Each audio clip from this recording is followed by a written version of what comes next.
My thing is that whole series is on Mike Malone. I mean, I don't 100%. even know.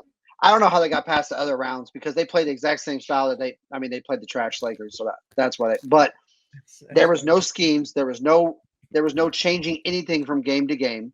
They looked completely lost out there. It was like pass to Jokic, let Jokic figure out what to do with the ball. Like there was no plays ran. There was nothing. It was absolutely terrible series. Like they looked completely lost. Like, do I think that roster in the future with a different coach, it would be fine? They would, yes. But I don't think they're moving on. So I think Nuggets could be done for, yes. Like he was completely lost. I mean, I saw even when they're down, they're just doing the same as that play over and over and over. There was no movement, no switching this player on this player. No, it was just terrible. Jack up a shot, or let Jokic figure it out.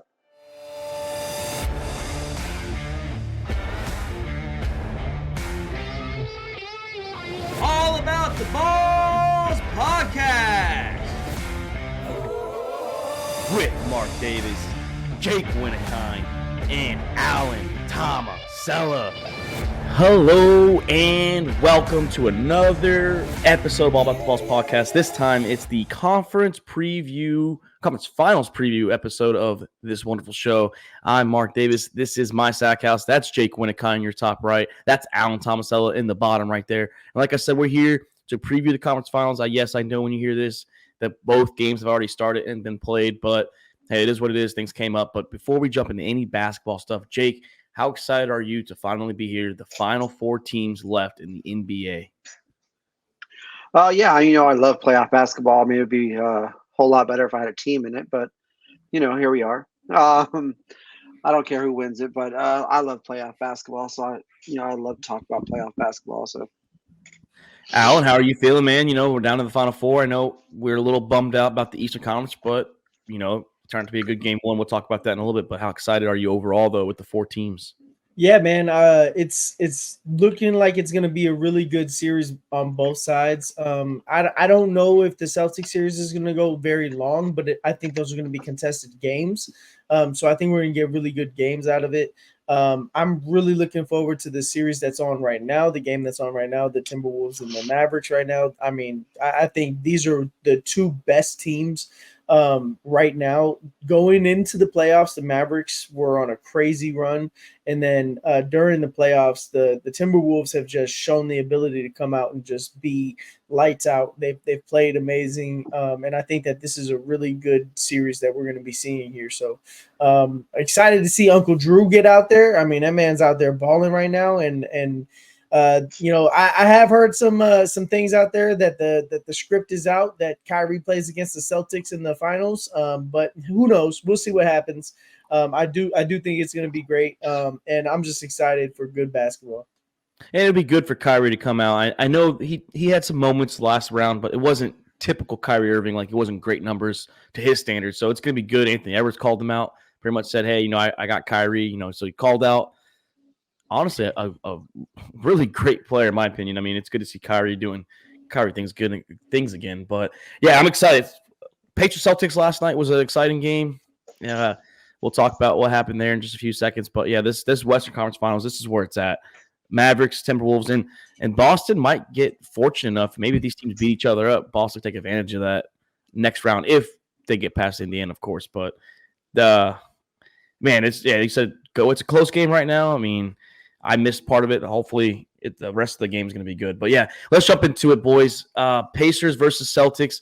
Game one was last night, and the Pacers were up the last few minutes of the game, and it seemed like they had it. And then some costly turnovers by Halliburton, and Siakam couldn't catch the inbound pass. Rick Carlisle took a little fault for that too. Said maybe I should have just advanced the ball. So was this game more about Boston seizing the moment, finding the will, or was it just truly about Indiana letting game one slip on the road?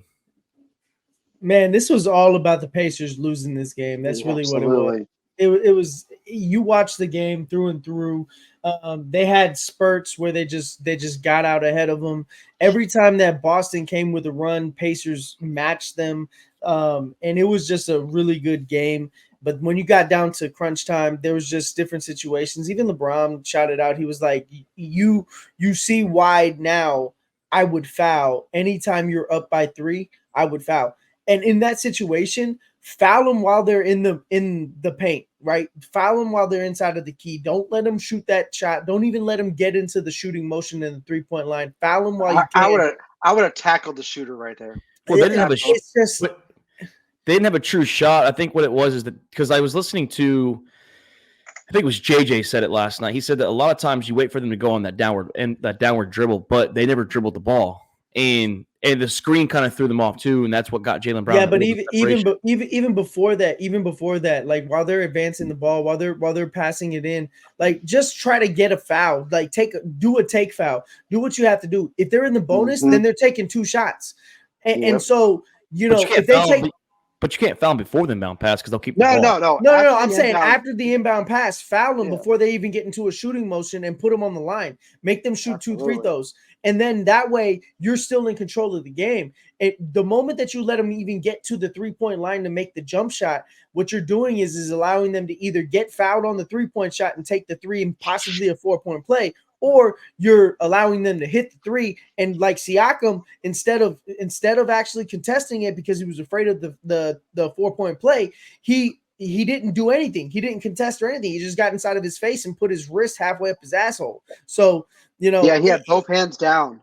It didn't make any sense. And Rick Carlisle after the game says, hey, that's on me. But even Siakam was like, look, it was a judgment call. I didn't want to foul him. It was a good look, and I didn't want to give him a chance for a 4-point play.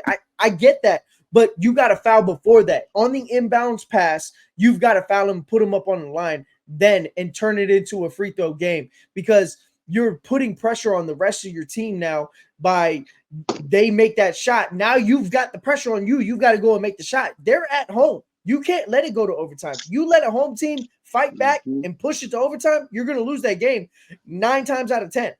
And I'm shocked that, like, I'm not going to lie, when Jaylen Brown caught that ball, because he barely caught it, like, in the corner of the 3-point line, I thought he was going to be out of bounds. I was really looking. I was like, man, that was a hot pass.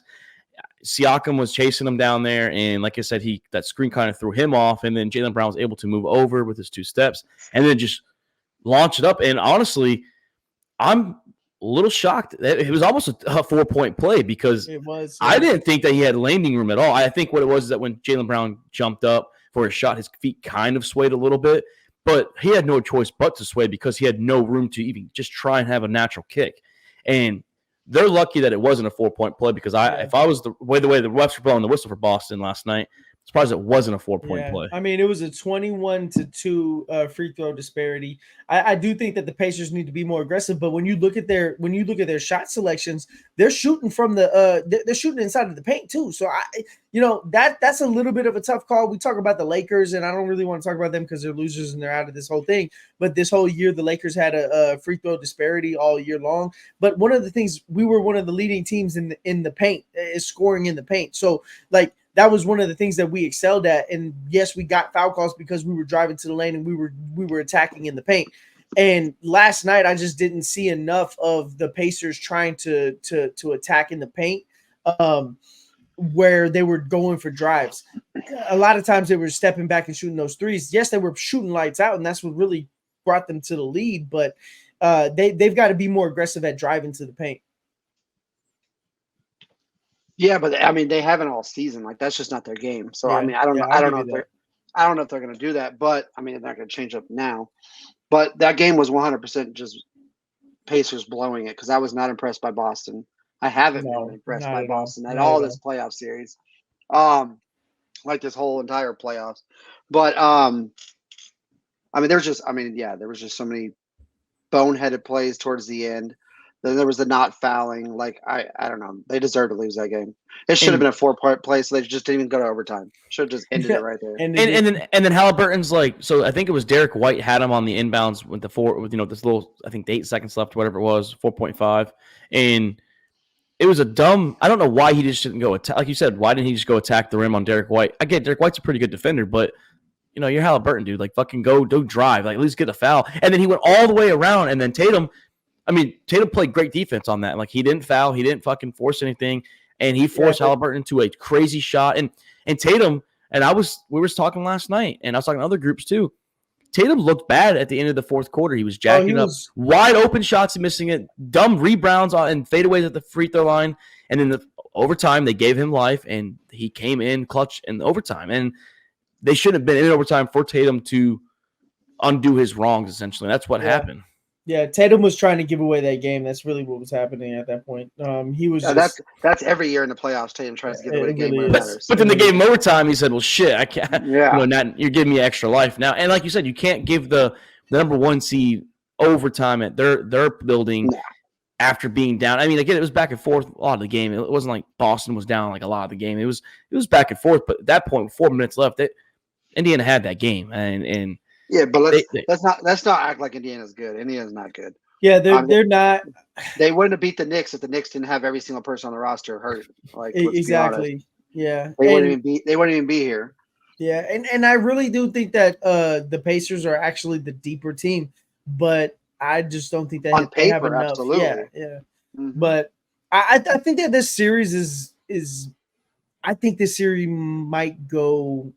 I was thinking 6. I was thinking 6 games. Five or six. 5 or 6. Nothing more, nothing less. Yeah, But I don't think there are going to be blowouts, though. I think it's going to be good games, though. I think just Boston's going to win. Like, it's just the way it's going to be. Yeah, Boston's winning the series easily. Yeah, I said that earlier. I think that these are all going to be contested games, and I think that it's going to be a good series. I just think that it's going to be a short series. Yeah, hey, Pacers for sure take one at home. I mean, they almost took one on the road. They'll get a game at home, at least one for sure. Yeah. Give to Boston's coach. He actually got a good playoff under that with that last timeout that they called right before that 3-point shot. That was all. He finally drew something up. About time, No.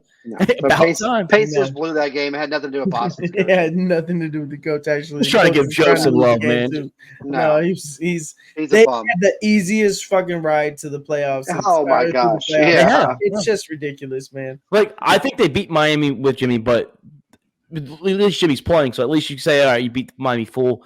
And then Cleveland had no Jared Allen for start the series. Then Mitchell and LeVert. Well, Mitchell missed the last couple games, and LeVert missed the last game. Yeah, it's been pathetic. It's been pathetic. Yeah. I mean, Indiana's healthy, but like you said, Indiana shouldn't be there because they played a banged up Knicks team. And a banged up Bucks team too. Don't forget they took L's to all those teams also. Exactly. Yeah, I mean, they shouldn't have. Exactly. Well, it was 5 against. I mean, yeah, I know it was 5 against Miami. It was 5 against Cleveland too, right? Yeah, but they still lost to both those. Why would you lose that beat up roster when you have nobody really injured? I mean, Porzingis missed a couple of games, and he's missing this series too right now at the beginning of it. But I think they're going to game 4. I think they keep Porzingis out as much as they can until Indiana gives them like a shot. Like if Indiana starts coming back, like no reason to bring Porzingis back until the finals. I mean, well, I don't know. You want him to get a little bit of reps before the finals, though. Well, they're going to be off. They're going to be off a week before the finals even starts because the way you want some game momentum. I would put him in like the last game of the series or something. Maybe off the bench. Yeah, you don't want him to have like a Jameer Nelson where he came back for the finals and mess up the whole Magic rhythm. Yeah, and Rafer Austin was doing good that playoffs too. He carried him all the way to the playoffs, and then he put Jameer back in the starting lineup, who just missed months. Come on, it was garbage. Because Austin was doing good with Turkoglu and Rashard. Obviously, Dwight Howard was the main guy. Yeah. But I got to shout out Karl Anthony Towns, man. He's like really been playing really well. Obviously, the game 7 and now in this series, he's coming out being aggressive with a shot. Even if he's missed a couple of this game, he's 2 for 6 right now, but he's still aggressive with the shot, looking for his 3-point game. It's a close game, and Uncle Drew has shown up, man. This guy's out here balling. I just think that in this series, Rudy Gobert is going to get taken out of the series. Later into the series, you're going to see Rudy Gobert playing less. We keep saying, y'all keep saying it. No, but their adjustment is going to have to be to play Naz Reid more minutes, and because the matchups don't make sense. When you look at my board in the back right here, I'm just like, I don't know who's guarding who. I don't know what's happening here. It was like last night. I was watching Tatum guard Miles Turner, their center, and then the point guard, shooting guard covering Siakam. Yeah. I'm like, man, I didn't know what was going on in that. But yeah, like a lot tonight too. But I mean, you got Towns on PJ Washington. PJ Washington is out here balling. You got him out here making stances after every game, shooting shots and closing out series. Like PJ Washington is not a guy to sleep on. And Towns and Gobert are not quick enough on their feet to stay out on that 3-point line. So I really think that the adjustment is going to have to be Naz Reid. But I think Minnesota takes this game. I actually said this to a couple buddies on Facebook earlier that I think that Minnesota takes this game, and then I think Dallas wins the series in 5 games. I'm sorry, in 6 games. I was like, damn, yeah. I was like, damn, Dallas. No, they win 4 of the next 5. I just really think that the matchup isn't great for them, and Gobert has been amazing this year. He's really come out. He's proved. I issued an apology to them on the last time. Waiting for Jake's apology. Yeah, we are. I guess Jake will have to give an apology if they win the whole finals, and Rudy's actually playing good minutes and actually playing deep in the games. But I mean, they're not going to have to take Rudy out yet until it becomes a matchup problem, because right now, I mean. We said deeper in the series, I think they'll exploit it for sure. This could be the team that exploit it for sure. Yeah, because what you're going to see happen, I think, later in the series is you're really going to start seeing Luka and Kyrie in pick and roll action, and it's going to start having to draw out Rudy Gobert, and they're going to force movement on the backside, and it's going to leave their 3-point shooters open. I mean, you've got Derrick Jones, you've got PJ Washington, you got Tim Hardaway, you got guys all over the entire thing that are on the entire roster. Is Derrick Jones known as a shooter? I mean, no, but he can spot up on the corners. When he's open, he can spot up a corner. Yeah, for sure.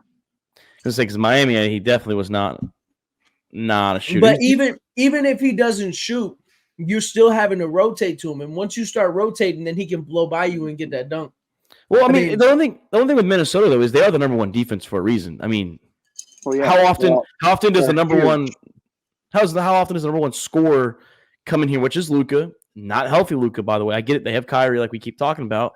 But how often does that number 1 scorer lead the team past the number 1 defense in the playoffs? Because that's a stat maybe we should be looking at too. Because if Minnesota can make their own adjustments and Rudy takes advantage of their size and he's able to just post people up and the kick out to their shooters and whatnot, and Anthony Edwards just starts driving after the letting him drive it off the kick, then maybe Dallas. I know Dallas defense has been better, but it's still a matchup problem for them too. I think it goes both ways. If they're locking Luka down and it's just Kyrie, then that's a problem as well. Luka has to be on his game.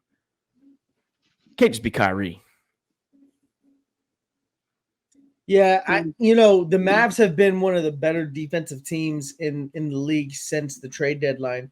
And when they made those trades, they were aggressive. What we're seeing right now in this conference finals is 2 teams that were aggressive during the trade deadline that went out and got guys. They didn't go out and get superstars and overhaul their roster. They went out and got complementary pieces. We're seeing the Pacers and we're seeing the Mavs in these conference finals. And those are the 2 most aggressive teams during the trade deadline.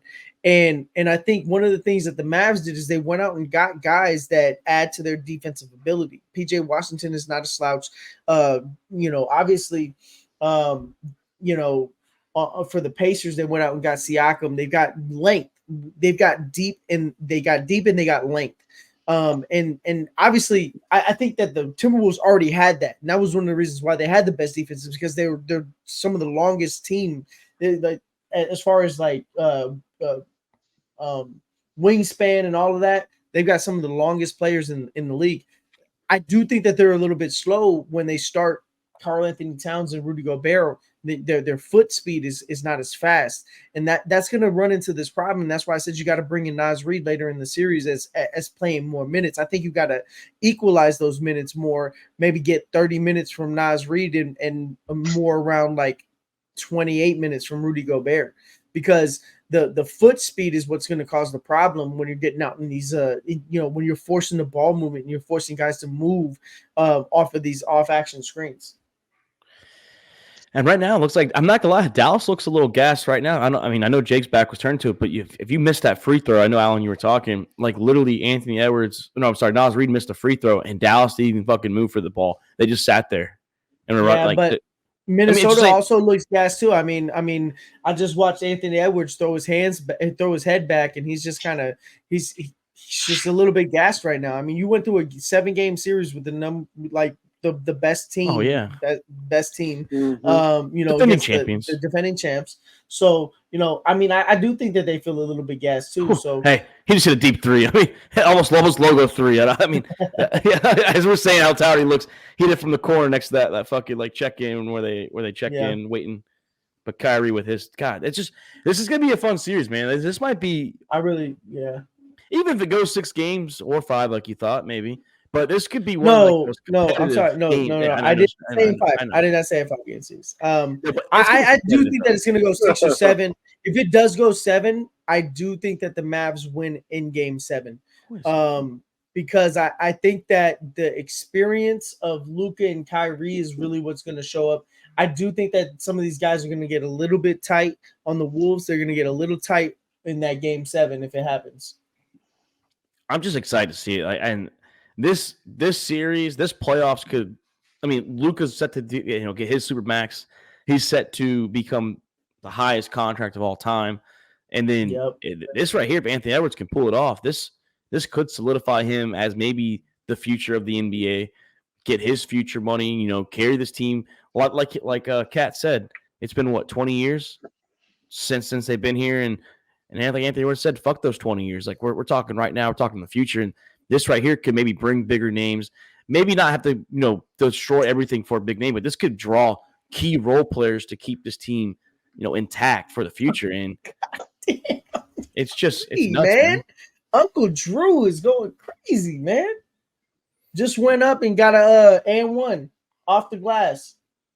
0.7 seconds left, man. He's been amazing out here.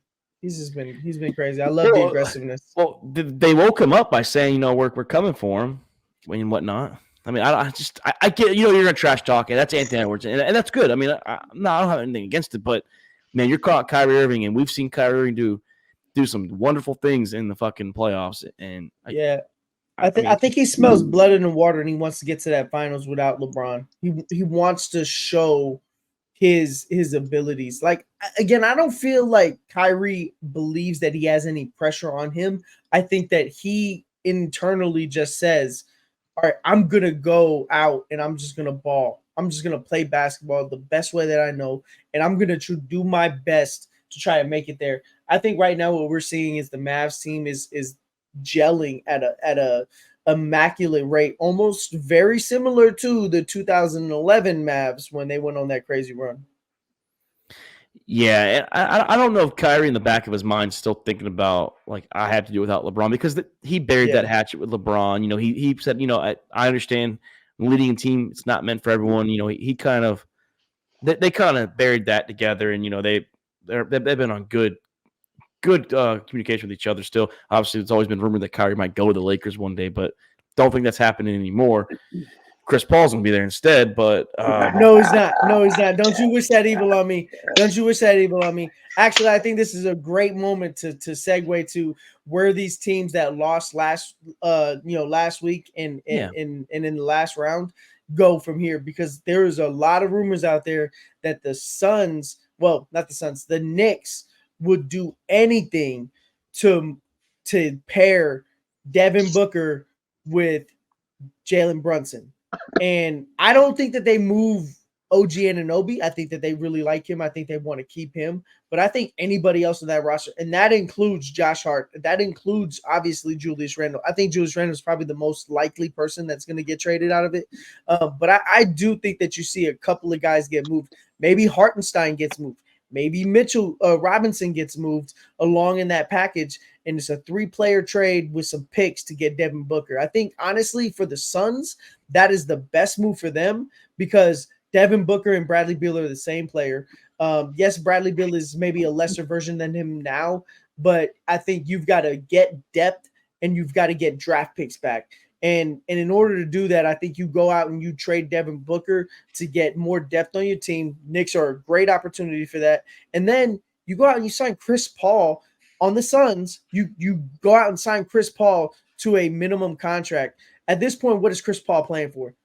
I mean, I think How are they gonna sign him if he's on the Lakers? Okay, it's not happening. Stop it. Stop it. and Don't you put this bad juju on me. If I'm the Knicks, that sounds all cool. But instead of giving rid of all your fucking talent and all your pieces, go sign Donovan Mitchell.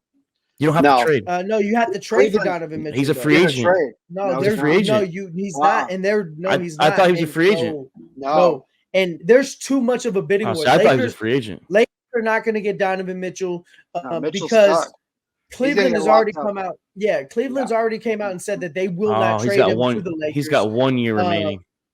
And you've Yeah. got way too many teams that are out there saying right now that they want to go after Donovan Mitchell. So I The don't whole- think that The whole NBA wants Mitchell, Yeah, and they're going to everybody lock wants him down. Mhm.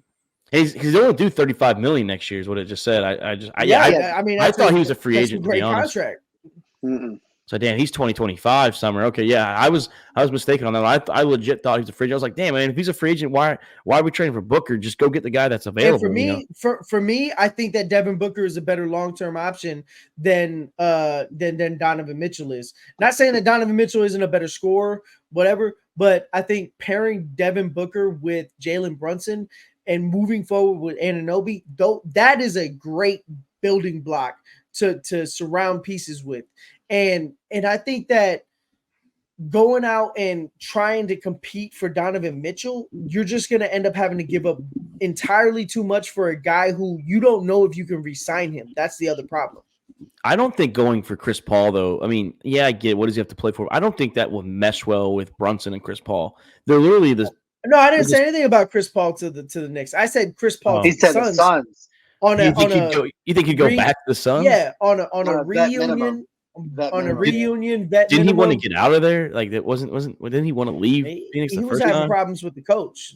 He's That ring coach ain't there. chasing. He's at the Yeah. end of his career and he's ring chasing. He So can sign a vet minimum with contender. Well, going to You go Lakers out- ain't ring. Going to No, Lakers ain't ring yeah, chasing. that's That's what just I'm playing with your. That's playing with your best friend. Just playing with your That's best all friend. that is. So that's what I'm saying. You go out, the Suns would be a great option because they still got Grayson Allen, they still got Nurkic, they've got pieces around they've got pieces around Bradley Beal and Kevin Durant.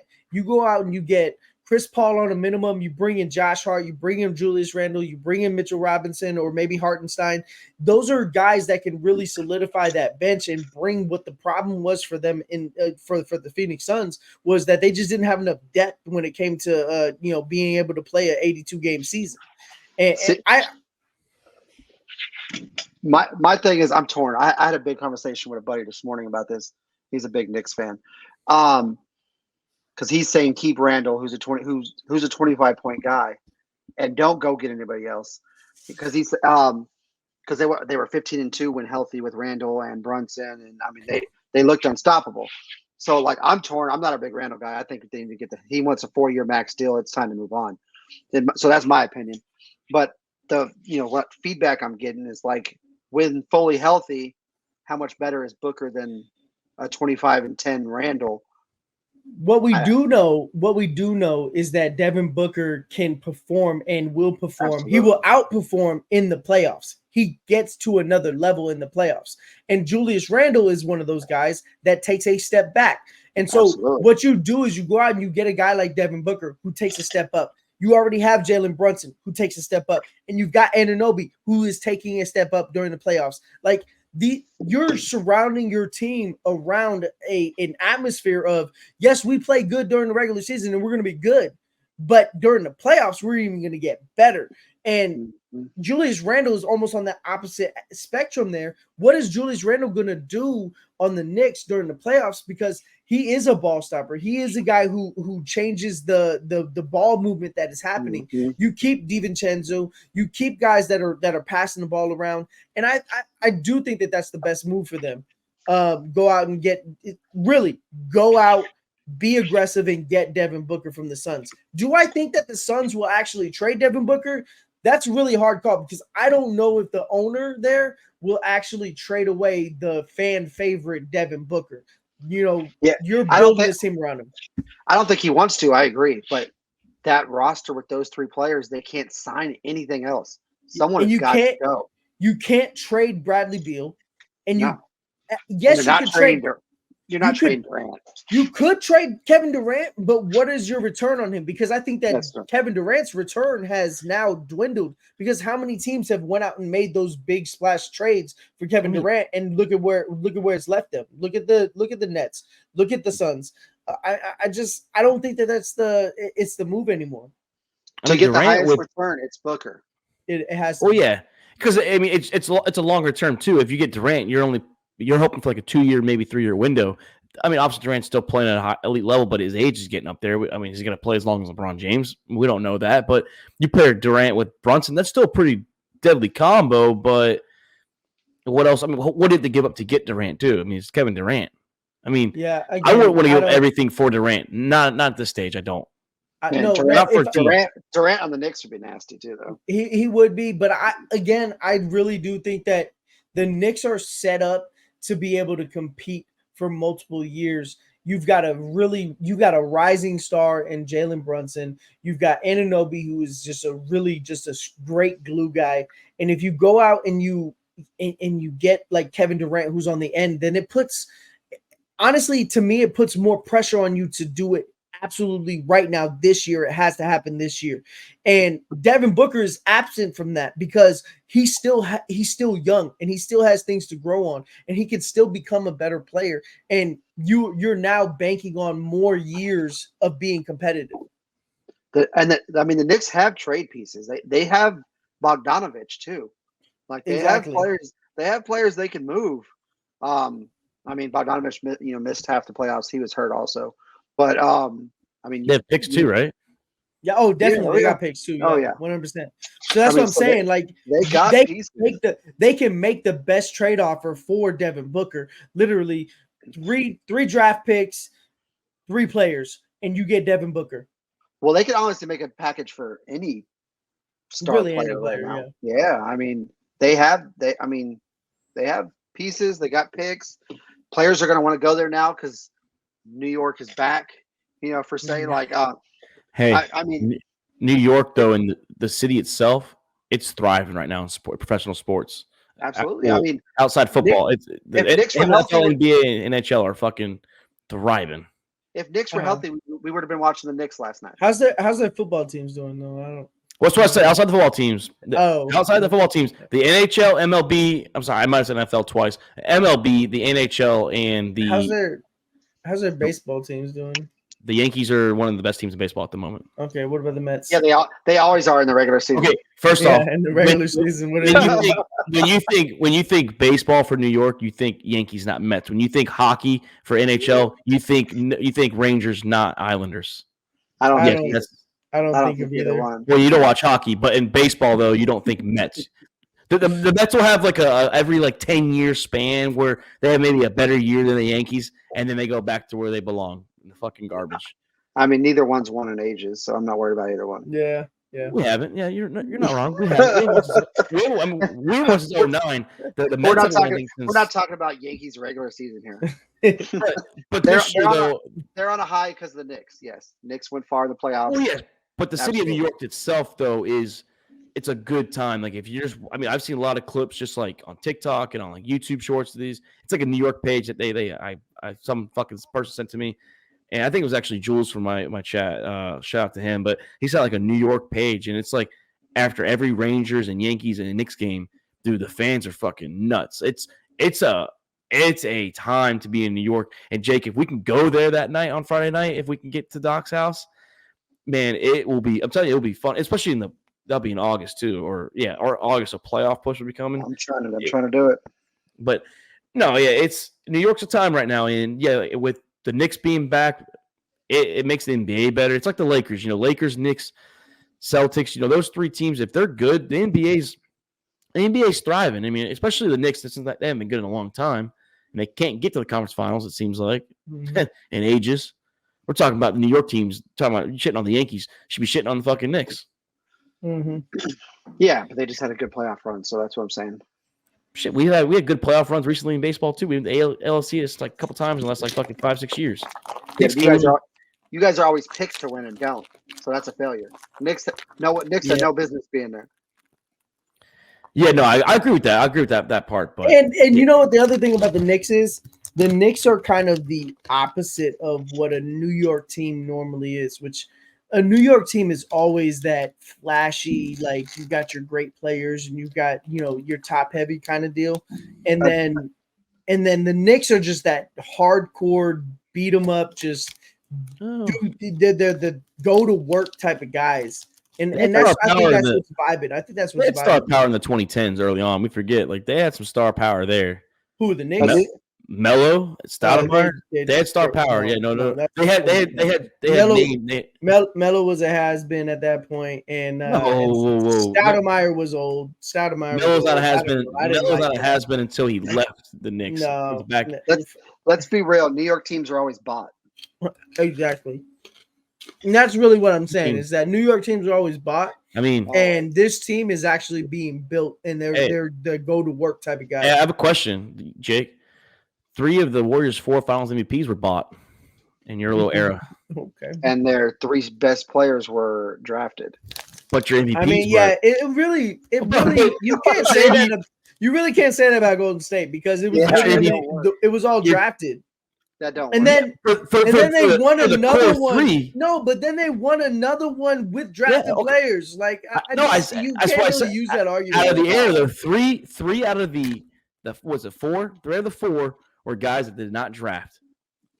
That were not. I mean, that's not a fictional statement. That's a fact statement. Yeah, the only player that they added was Kevin Durant, and that was only 2 championships. Didn't Iggy win the Finals MVP? Was he drafted by the Warriors? No, but that was a trade that they made well before they even started winning. Yeah. That's as they were starting to win. That was team building. That was team building. If you want to say that they bought a championship by adding Kevin Durant after they were 73-9, all right, I'll give you those 2. But you can't say that the core of their team as a whole was not drafted. Like that was one of the things that made them the best. I never said that. Did I say that? No, I said the MVPs for the finals were guys they bought, and trading is buying players. That is buying players.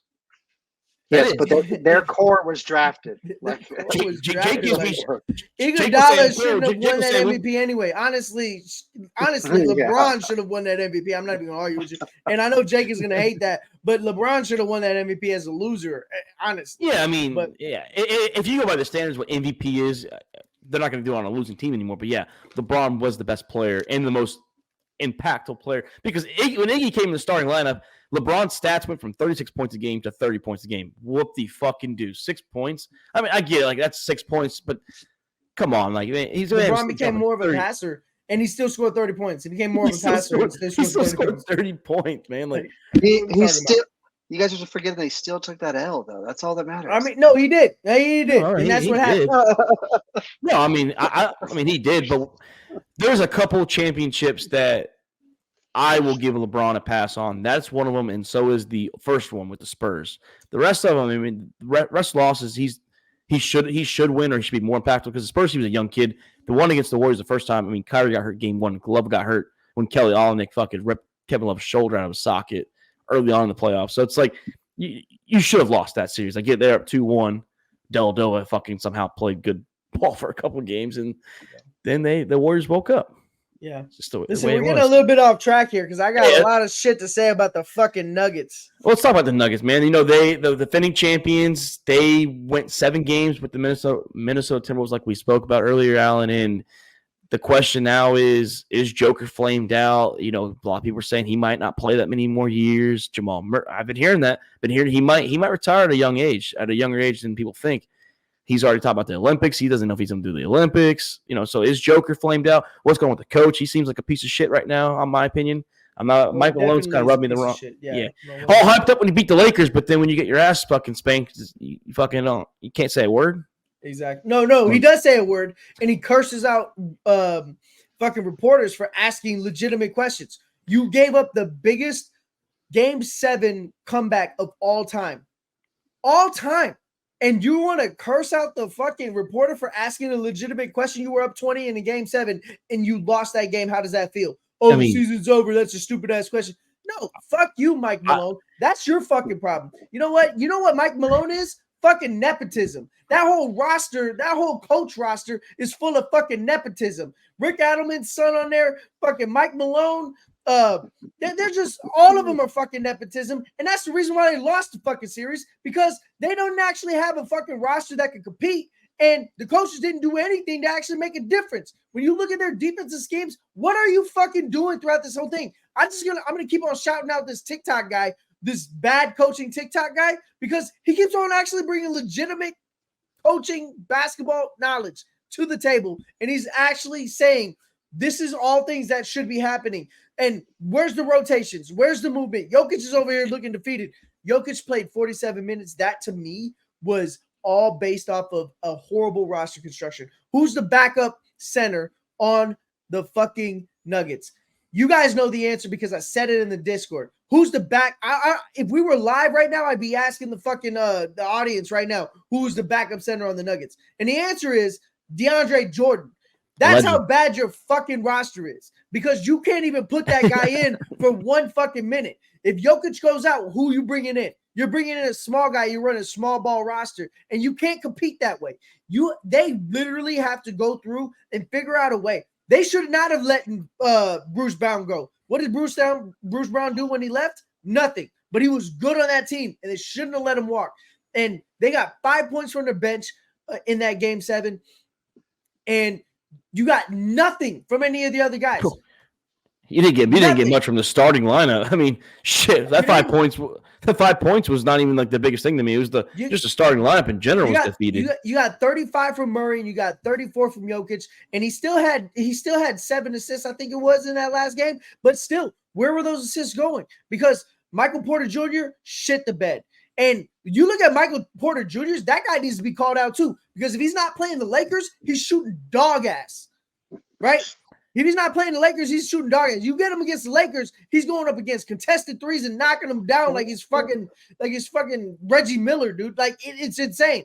But then Aaron Gordon out here playing bad. Oh, I heard all this shit during the series. Aaron Gordon's not allowed to go on any game dinners with anybody. Maybe that was a bad call, guys, because Aaron Gordon, as soon as you stopped inviting him to game dinners, he started fucking up.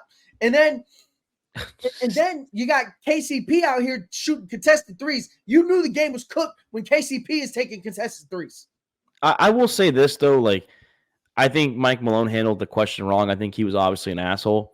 But I will say he's right about one thing. It was a dumb question. I mean, how do you think it feels? I mean, that should be a rhetorical question. You should be like, all right, I know the. It's not a dumb question. It's not a dumb question. Come on, how do you feel about blowing the 20-point lead at the game 7? Okay, you know how that feels. It fucking sucks, dude. No, but his answer was that the season is over. So yeah, that's how it feels.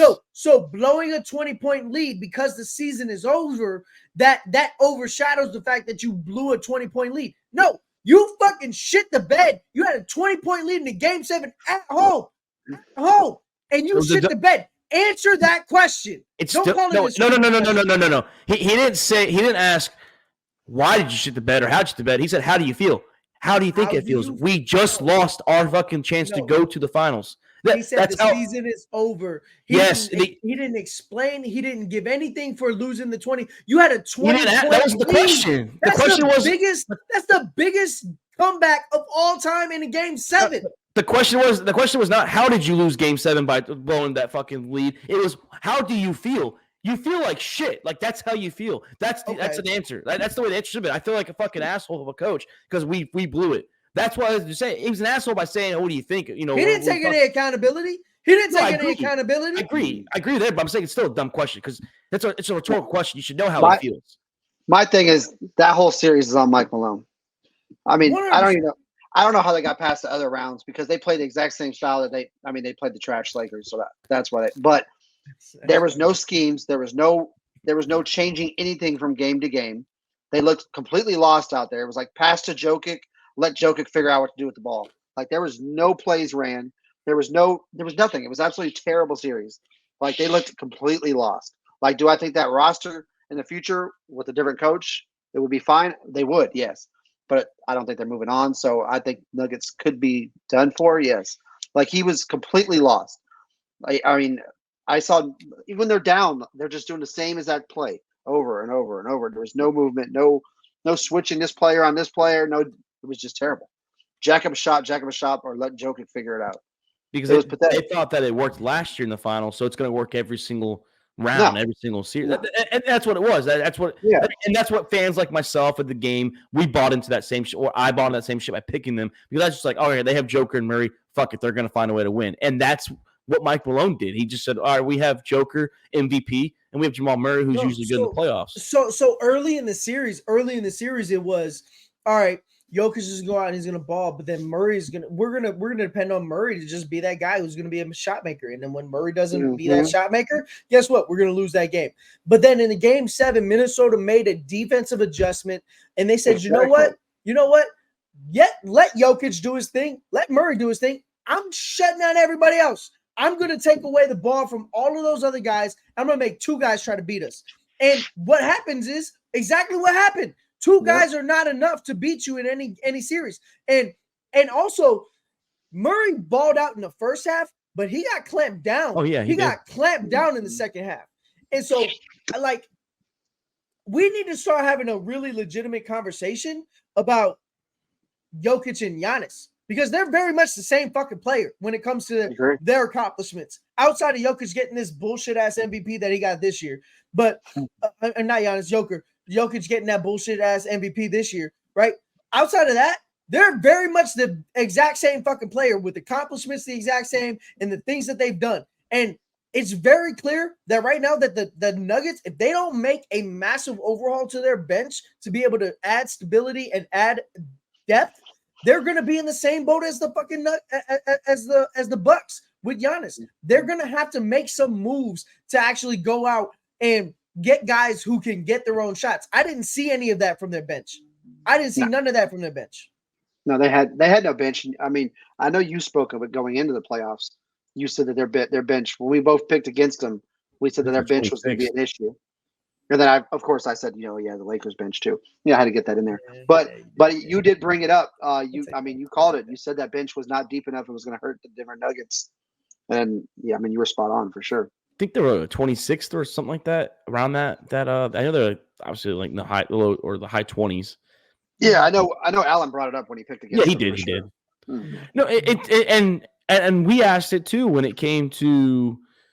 I think me and Alan were talking about it. I think Jake, you're going through your things. I think me and Alan were talking about are the Nuggets one and done, or maybe you were on an episode with that. I don't know if you were, but I mean that truthfully could be. They could be a one and done situation. I mean, Alan brought it up. I mean, the goalpost moved a lot.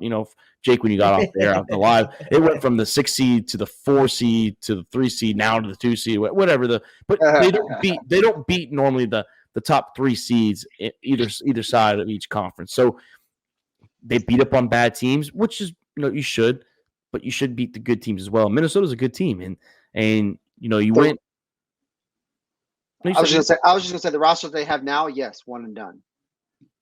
If they make if they make the moves, it's a different conversation. The roster outside Bruce Brown wasn't that much difference. I mean, I know Bruce Brown, but who else left after last year? I'm legit. Who's off this finals team that wasn't there last year? I know Bruce Brown. That was obviously the big one where they just couldn't afford him. But they had the same team, but the difference was everyone played at a different level because of Joker and Jamal Murray. And then this year, I mean, you know who actually played a lot of minutes last year? Jeff Green. Jeff Green. Jeff Green. Okay. Thomas Bryant also played a lot of minutes as a backup center. You let go of depth in 2 key positions, and also you let go of Bruce Brown as a small forward, who was a guy. Bruce Brown is an undersized small forward. He was able to run the offense when he was on the court. He was able to be a guy who could step in and run the offense. They ran pick and rolls through him, and he controlled the pace of the game. And so again, those are 3 big. I'm not going to say Thomas Bryant was like a super, they had to have him to win the championship, but he was a guy you could spell Jokic with. You could take Jokic out of the game, and instead of playing 47 minutes, he could still play 43 minutes. You could get productive minutes along with Bruce Brown, along with Jeff Green. You got big guys that can shoot the ball. Thomas Bryant wasn't a great shooter, but he was a guy that you can put in the paint and put him on pick and rolls. It was one of the best things that he's good at is doing pick and rolls and as a finisher in a pick and roll. And so they let go of three big guys that contributed to their team. On some other team, no, they're not great. And Jeff Green's maybe a little past his prime, obviously. But Jeff Green has been normally like he's been a contributor wherever he's been. It seems wherever like he's been, yeah. And that's all good. I mean, but yeah, like I mean, it's just I don't know, man. The Nuggets, I just don't know. I lost a lot of love for Mike Malone. I know he's a fiery guy, and he has his fun, but I don't know. Like I just don't. I don't like it. I didn't like what I saw this playoffs. It rubbed me the wrong way. Yeah. He's an idiot. He looked lost. He's pissed me off beyond words last year when he came to the Lakers. Who are the Lakers? Why you asking me about the Lakers? Blah, blah, blah, blah. Like, the only reason why you're fucking popular is because you beat the Lakers. Shut the fuck up. And then only why he's popular is because he's got Joker on his team. He's got MVP. He's got MVP as his player. That's why he's popular. I liked him a little bit when he was bashing the Lakers. I didn't mind that part. Yeah, Jake will always respect. Jake will always respect that. If he talks about the Lakers, it's good. Yeah, absolutely. You guys want to talk Thunder? All NBA teams. We just got a few minutes left, so I don't know if you guys want to go to. No, I mean, I think I think the Thunder really have an opportunity to move forward. I think what we really need to talk about here is the Cavs, because we talked a little bit earlier about Donovan Mitchell and what his future is. We talked about Jared Allen possibly being a moving player right now too, and I think he's probably the most likely. But I do think that you're going to see a little bit of an overhaul when it comes to this roster. I said going into the playoffs that I thought that the Cavs were one of the deepest teams, but I don't think that they had. I'm not going to shit on the coach, but I don't think that they had the team chemistry that put it all together, and that was their downfall. And so Donovan Mitchell, there's reports coming out as soon as they lost, that he was unhappy with the attention to detail, with the guys' drive during the playoffs. He was a little upset about that, and I think that you're going to see a couple pieces moved here, and Donovan Mitchell is definitely going to be one of them, in my opinion. Jared Allen getting moved too. Oof, Jared Allen getting moved is going to be a big piece too. Send Mitchell to Miami, man. I agree. On the OKC front, they're young, they got talent, they're going to be fine. I mean, there's not much to talk about there. All those guys are going to get better. Yeah, they're only going to get. I do think this. Just one quick note about the Thunder. I do think that Dort cannot be a starter if they're going to compete for a championship. I think they'll make a couple piece moves, but like I said, like their core, they're fine. They're young. They're going to be all right. Cavs. Yeah, it's honestly a mess. Like he said, she said, there's so much rumors. There's so much like locker room. They're saying locker room issues. We don't know what's true, what's not true. The whole organization is pissed at Jared Allen for not getting a shot and sucking it up and playing with a rib injury, which is a bad look, not for Jared Allen, but for the organization as a whole. Like how you tell someone like, man, if I'm really in pain, yeah. Suck. I mean, it's not like it's games. Okay, you got hurt in the finals on Game 6, and you could take the shot in Game 7. Yeah, like okay, that's different, but if it's a lingering thing, like that's bad. That's bad in the organization. I mean, and that honestly could make free agents not want to go there. Like stuff like that makes players not want to go there. Plus, I mean, who wants to go to Cleveland anyway? But so I think there's a big changes coming there. I think they do lock up Mitchell. I think they give him a max deal like this offseason right now before we even get to the next season. But the thing is, he didn't choose Cleveland, though. That's my thing. He didn't choose the Cavaliers in the trade. It just happened. I never said he did. I said who chooses Cleveland. Like no one chooses Cleveland. That's what I'm saying. I don't think they're going to attract any free agents. But I think he might stay there for that. They're going to give him a max deal. But Jared Allen's gone for sure. Like that team's not going to be as good as it was this year for sure. That whole roster is going to get moved. Go ahead and send Jared Allen to the Golden State. I got a few pieces y'all can have. Jared Allen would be a good fit. I know, it'd be a perfect fit. He would for the Warriors.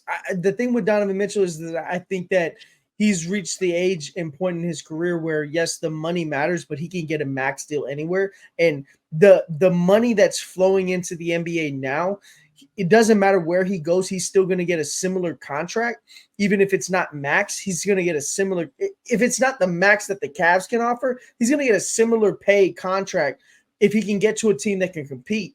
Where in a team where he feels like he fits better. So, for example, you bring up Miami. You go out and you trade for Donovan Mitchell and you pair Jimmy Butler and Bam Adebayo with Donovan Mitchell. Does he feel like, yes, he's going to sign a max contract? It's going to be lower than what the Cavs can offer him, but he can compete at a better level because they're more to business. They're more about their business there than with the Cavs. Like that's the thing that I'm looking. Like that's the thing that I'm looking at there, and I'm just saying that I think that that's an opportunity. Do I think that the Cavs can actually attract players? No, that's never going to happen. They have to get their players through trades. But I do think that find a gym in the draft, or that way, find a gym in the draft. The only advantage they have is Mitchell's under contract for another year, and they could offer that deal this offseason. So if he wants to get his money right now, I mean that's the only upside that they have is they can do it now, and other teams have to wait. Yeah. So I mean that's the only advantage they have. But that whole organization's got some issues internal. I don't know if they're gonna. They always have. I mean, like I get LeBron left on a bad note, but the way that the owner just the way the owner treated him, and I get he made up with them, blah blah blah. But like it's how it is. I mean, they don't treat their fucking star players like with love and respect, in my opinion. The owner made up with him, but the owner last week came out and said, "I'm not trading any player to the Lakers to make them better." Because he wants LeBron. I mean, that's why. I respect that guy. What a guy. What a guy. But no, I mean, yeah. That whole shot thing about Jerry Allen them wanting him to numb his pain and go out there, I don't like it. That was wrong. Yeah, I agree with that. I get for one game. If it's one game, you guys can mutually talk about that. But if it's a lingering effect, man, like come on, like I do think that the opportunity to go out and do it. I like what the Knicks did with Anunoby. They gave him the shot. He went out and he tried to play. Made his first couple shots. 4 minutes into the game, he was not able to go. They pulled him from the game. He tried and they pulled him from the game to be on the safe side. Like that I can respect. Absolutely. The other side of it, like Jared Allen saying, you know what, I'm not going to be able to go. Like, okay, I get it. But season's on the line and this is an opportunity to come out and just try. If you can't go, then you go. You get pulled. But so I tried Game 7. We beat the Knicks. Blah blah blah. And then I can't play against the fucking or whoever they played. I understand. Sorry, I understand if it's like Game 6 and you're down. It's an elimination. It doesn't have to be whatever elimination game. You got hurt in the first quarter. Suck it up and finish the game. Something like that. Yes, I understand. That's what Butler did. But if this dude's like legitimately hurt, like I don't. We don't know how hurt he was. If he was just being a diva, then absolutely, like I would have I'd be pissed too. But if this dude's legitimately hurt, then he can't even try to get it go. Well, that's what I was going to use. It's a different, but like when the Falcons made the Super Bowl, Alex Mack broke his fibula in the NFC Championship, and he took a shot and numbed up for the first half. Yeah, the second half it wore off, and you could see he was getting beat against Patriots and. That happens. I mean, obviously, it could happen in basketball too. By halftime, you're that fucking numbness is, it's going away. You're feeling that pain. But no, boys. The All NBA did they get it right? Did they get all 3 tiers correct? Well, I mean, I don't have too many arguments. I mean, I go ahead, Alan. I just want to start on the defensive team because the defensive teams were just completely absolute dog shit. I don't understand how you put big men. You put all big men on the first team, and then you put all the guards on the second team. It just, again, it was dog shit to me. It didn't really make a lot of sense. For the all NBA teams themselves, like I love that Anthony Davis made it to the second team. He definitely deserves some credit for how well he played all year long. He came out and did all of the things that everybody told him that he that he needed to do, and he came out and he did it. When it came to the first team, you got Giannis, Luka, Shea, Jokic, and Tatum. I disagree with Tatum.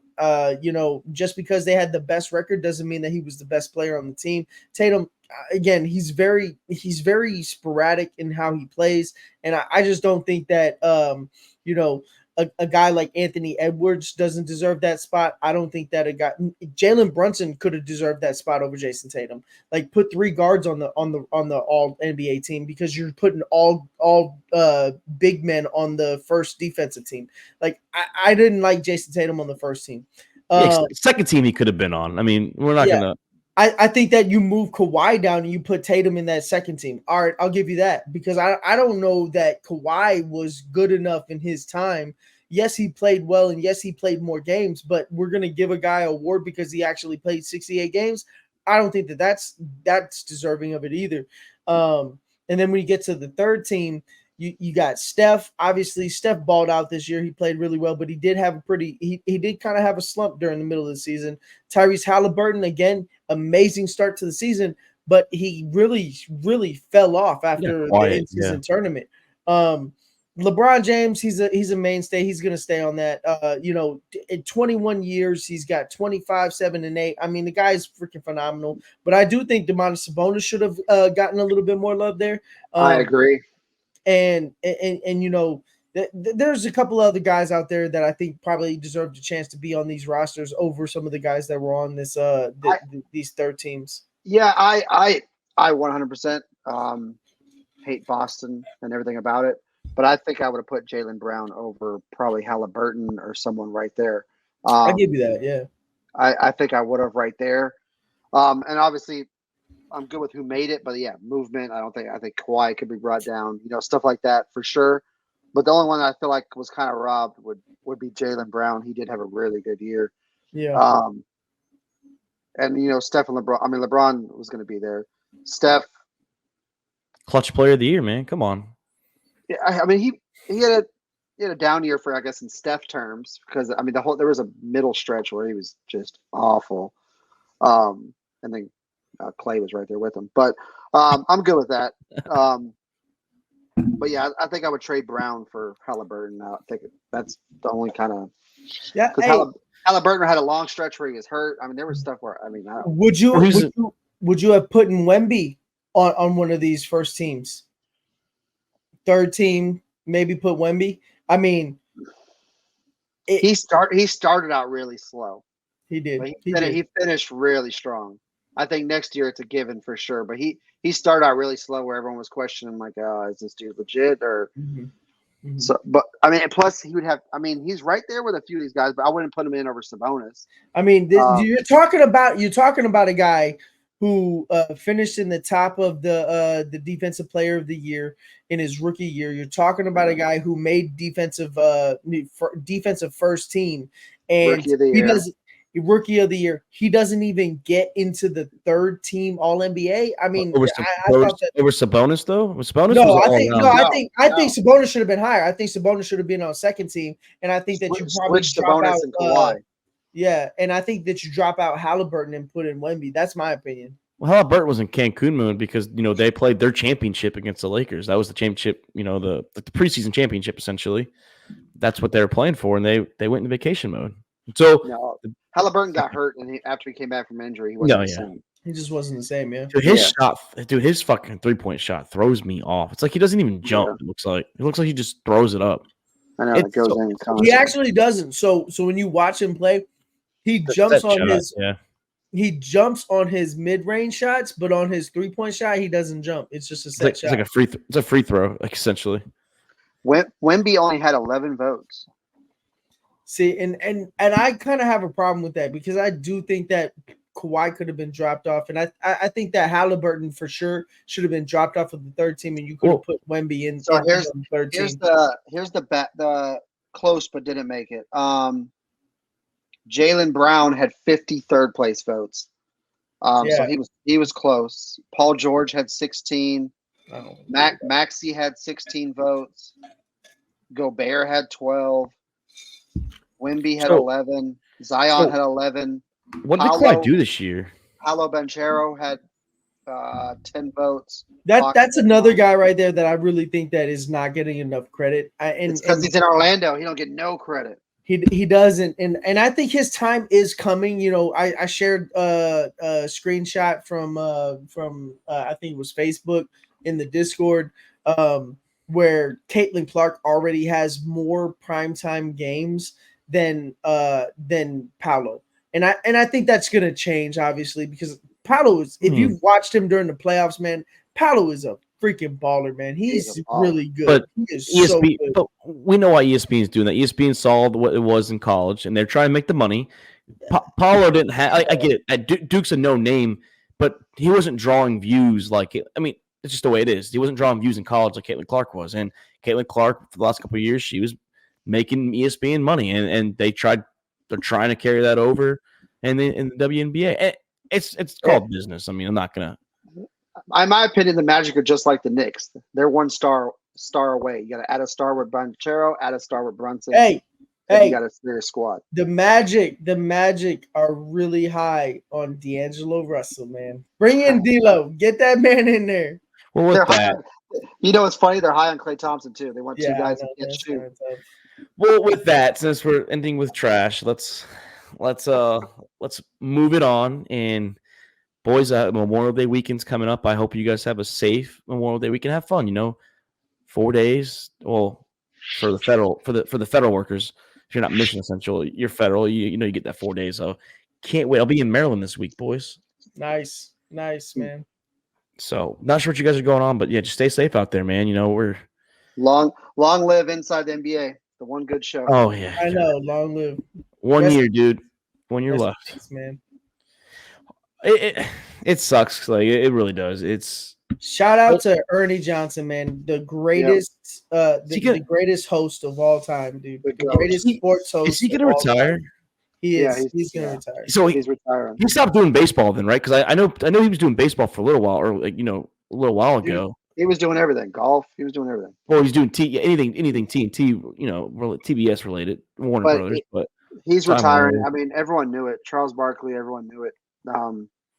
That his time was coming close. That's why Charles put that opt out in his contract, because he knew it was coming to a close. Mm-hmm. So can those guys not do anything until the contract's up? Can they get bought out? I mean, can he? Well, I think that because they have other obligations with TNT, obviously with college basketball and other sports, I think that it's something that they can't really do. And I think that maybe their podcasts and things like that are tied to TNT, so that might be another issue there too. So they're stuck. I mean, a network could come with a huge offer and maybe buy them out. I don't think it happens, but they'd be smart too. They're stuck. Can they not do like the pregame as TNT, or does it have to be the buying? The problem is that they have to have rights to it and all that. Mm-hmm. Even if they did a pregame, it would have to be a podcast. They wouldn't be able to show, like, they would have to pay for highlights. They would have to pay for the different things that they show on the screen. And I don't know if they actually have all of those rights. You can't show pregame warm-ups. You can't show any kind of game related anything like. Well, I mean, as a podcast, you can if the NBA gives you some rights. Like that's what Pat McAfee did when he was on YouTube. As a podcast, yes, but you're saying a pregame show, like a normal show, they can't do anything. Yeah. Okay, no. And even then, the NBA is going to charge them premium price because they wanted them to actually step up and bid for this. So I just don't see it happening. It's done. Yeah, it does suck because Alan, I think I was talking to Jake before we went on Monday. We were talking about this, and I was like Rich Eisen and Ernie Johnson are like two of the greatest I've ever seen do it. And Ernie not being on there, it's gonna suck. I mean, it is. But you know what? Congratulate this man on an amazing career. He's one of the best Emmy winning. He's just one of the major. He's the GOAT when it comes to pregame, when it comes to hosting. Like, he's just done so many phenomenal things. He's survived cancer on air. Like, we went through all of that, and we felt like we were part of his family, man. Like, he lost a kid, and we went through it with him on air. Yeah, man. You just cannot replace what Ernie Johnson has done to so many people's lives, and just. Damn, I mean, to be honest, if I make a list of top five, I mean, like top five just on-air like maybe not personalities, but like on-air, like Sports Center anchors, TNT guys, NFL Network. I can only think of 3 at the moment. Like I'd have to make a list, but him, Rich Eisen, and Stuart Scott are the 3 that. And that's before Stuart Scott. Before like he got sick, I was a huge Stuart Scott fan. Yeah. Back in like when ESPN was good, when SportsCenter was killing it. But I mean, think like this is a top 5 of like favorite on air like commentators or like like network guys that aren't calling games, just like hyping games up or going over games. That'd be a fun list. It'll be a sad day next year when they call that that last episode of that show. Yeah. That trivia episode. I'll be tuning in for that no matter where I'm at. If I'm overseas or if I'm back home, I'm tuning in. I don't care. Alan's telling the bad guys, we gotta wait, boys. I gotta go watch a little NBA TNT real quick. You guys gotta stop shooting us for the night. It's gonna be rough for sure. Maybe that bond the countries together, the fighting countries. But no, great episode, boys. Great episode. Oh, Tuesday, it sounds like we will be back in here live for the NFC East. So if you're still watching right now, NFC East will be doing a live episode. Not sure who's going to be on for that one yet. Cowboys, Eagles, Commanders. My sergeant, he told me that there's a philosophy out there that you're either a Cowboys fan or you're a classic Cowboys fan. So I got to be on there to represent for him because, I love my boy Dak and I gotta be on there so I can represent for the classic Cowboy fans out there. Of course, I'll be on there. I'm always on here. This is what I live, man. This is my life.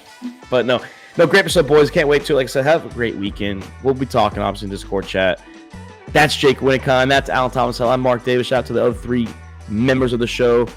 We will see you guys back here next Tuesday night. We are out. Good night. Thank you for checking out another episode of All About the Balls podcast. We want to thank all of our listeners and supporters of the Sack House.